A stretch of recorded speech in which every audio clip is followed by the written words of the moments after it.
Agree? So yeah, that's the flow of information. Agree? What about here? To the right or to the left? To the right. So the flow of information is that way. Agree? All right, let's look at this one. Axonic. How should I draw this arrow? It can either go this way or it can go this way. Agree? So if it's from this neuron, it will go that way. But then what's going to happen? What do you guys think? Will it continue to the second neuron? Oh, I don't know. Alright, let's do a true or false. If it's going to go from this tree to that neuron, true or false? It will continue to the postsynaptic neuron up the axon. True or false? If it goes this way, it will continue to the postsynaptic neuron up the axon. True or false? All right, answer is false, because could nerve conduction go up the axon? No. It will stop right here. It will stop right here. Okay? And same thing with the other side. If it's from this neuron coming on down, when it hits here, it will stop. That's the end. Okay? So there's such a thing, but there's no further flow of information. Okay? All right, make sense?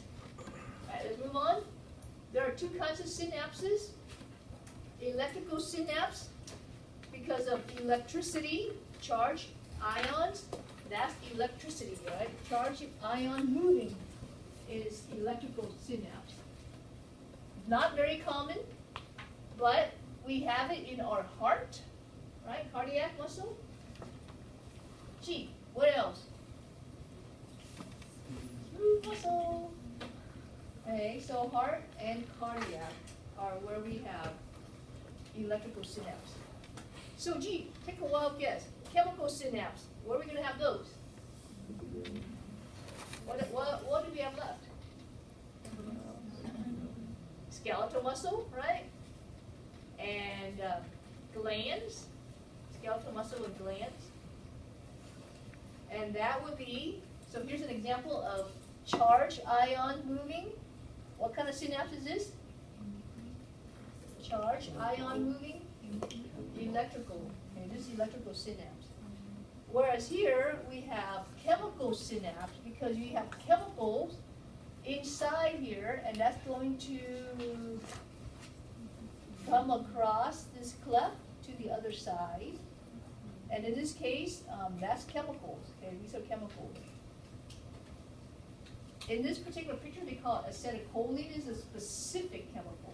I want you to know the general name, and the general name is neurotransmitter. Okay. Chemical synapse.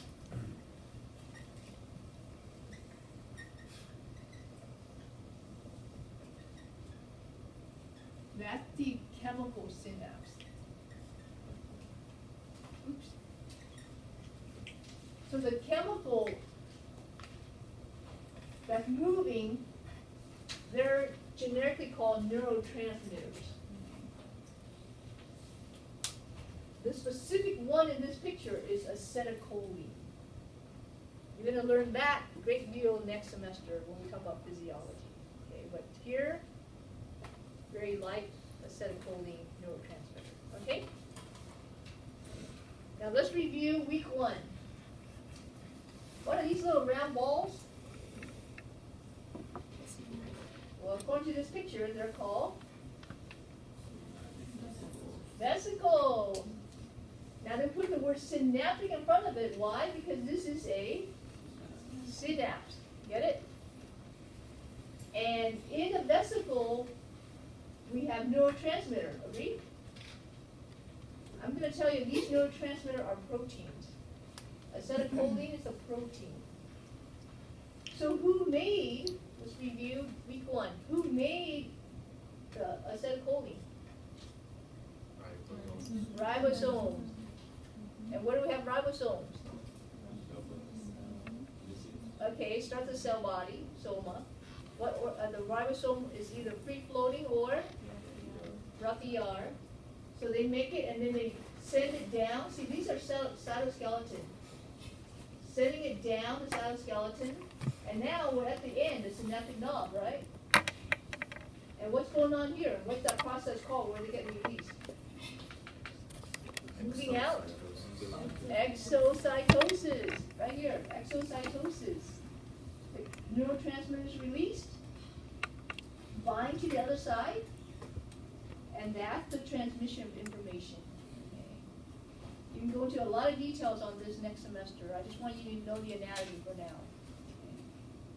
So we have a little gap, right? What's this little gap called? The synaptic cleft. We have the pre up here and the post down here. Right? Presynaptic neuron, postsynaptic neuron. Does that make sense? Okay, so just learn the anatomy for now. You're going to learn how it works next semester. All right, there you go, neurotransmitter. Okay. That's what they're called, the chemicals, or chemical synapse. Very fascinating stuff. And I just, it's usually a unidirectional, right? Unidirectional because the pre sends it to the post, right? Pre sends it to the post. And it will influence the rate of conduction depending on the myelin sheath or not. Okay, so let me kind of still put this together for you guys.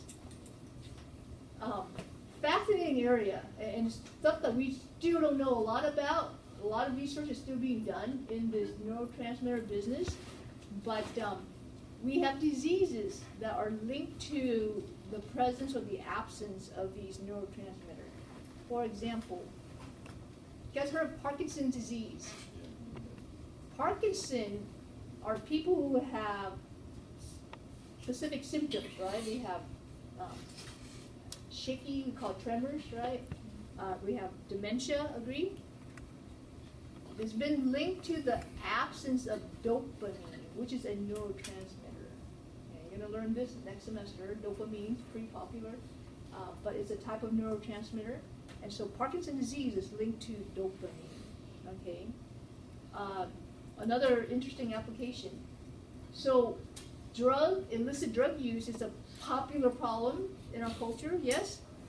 People take speed, they take methamphetamine, they take cocaine, they take whatever. Agree? You know what it does? It manipulates the release of neurotransmitter. Okay. So drugs, instead of the natural process of letting the brain do their thing, by putting in drugs, the drug will create a specific release of whatever neurotransmitter it targets. Okay. So for example, with speed, it will release the neurotransmitter that causes everything to be uppity up. So you be high. Everything is great. You're revving faster than ever. That's what they call speed, right? Everything is hyper vigilant, hyperactive, hyper everything. Because the neurotransmitter is being released in your brain, creating that sensation. Downers, there are medications, there are drugs that are called downers, right? Opposite effect because they're releasing different neurotransmitters. So we have a ton of different neurotransmitters in our brain. Depending on what's released and how much, creates the effect that you feel. You can feel euphoria, or you can feel depressed. And that's the basis of psycho drugs. Even the stuff that you get with prescription. You go see a psychiatrist, they give you anti-anxiety pill, they give you Prozac, antidepressant, I mean, you name it, right? All it is manipulating your neurotransmitter, that's all it does. So neurotransmitter is amazing, it's fascinating, it's an area that we still don't know a whole lot about, and it all boils down to anatomy of neurotransmitter release in the synapses. Okay. And there's a whole lot more detail, of course, I'm leaving out, but to me, that's amazing stuff, right? I mean, how how you feel is because of your neurotransmitter.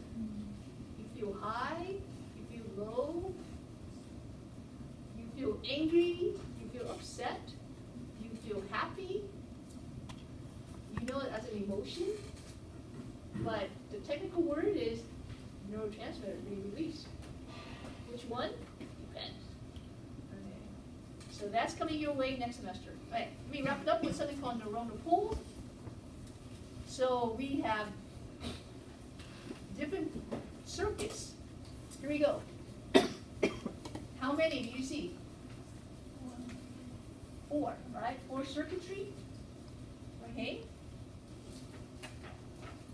Let's look at their name. Okay, so first of all, what are these little things here? These are neurons, right? Neurons, and they're all synapsing, agree? Yeah. And they show you the arrow. So the 4 different kinds tells you the direction, correct? Of how these neurons are connecting. Converging. What does the word converge means? English word converging. Coming together. Is it coming together? Multiple input to one area, agree? What's the opposite of converging? Diverging. And what does that mean? It's splitting apart, right? So one source, but multiple outputs. Make sense? Reverberating. When something reverberates, what is it doing? Back and forth, right? And that's what's happening here. Can go back and forth. This is a person who can't make up their mind. Yeah? Oh, I want this. No, I want that. No, I want this. No, I want that. You know, kind of thing. All right. And lastly, parallel after discharge. Parallel, meaning you have multiple pathways, but it kind of all goes to the same output. Okay. So these are the 4 possible circuitry where we're connecting all of these neurons in your body. Okay. All right. Does that make sense? Yeah.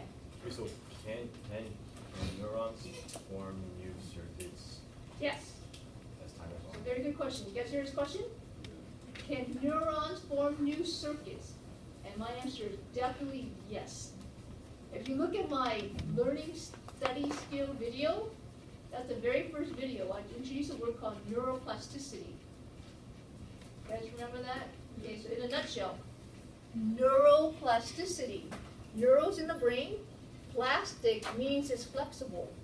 Your brain will change based on what you show it, what you expose your brain to. So learning is showing your brain new information, correct? You're forcing your brain to make new connection, new synapsing, new circuitry are being built in your brain. And so as long as you keep up the exposure, you're making the connection. When you study and you review a lot, you are strengthening that synapse. You're strengthening the circuitry. And that's when information flows easier. It comes out faster because the circuit is strong. When you only look at it once, it's a very weak synapse. And if you don't look at it again, over time, it will pull back. So cramming is when you force it to build really fast, but it doesn't stay because after you take the test, you don't look at it again, and you lost this connection. But if you study daily and you review, you're going to form stronger circuitry, and the information comes back faster when you need it. So that's the basis of studying versus cramming. And it's been shown, it's been proven, and we try to get students to do that, but that's $1 million question, right? How do you get a student to do that? But yeah, so all of this is, just know that every time you study, you are forming new synapses. Every time you study, new synapses are forming or strengthening. Okay? All right, any questions? Believe it or not, that's the end of this chapter, and I have time to go into the brain, so let's take a 10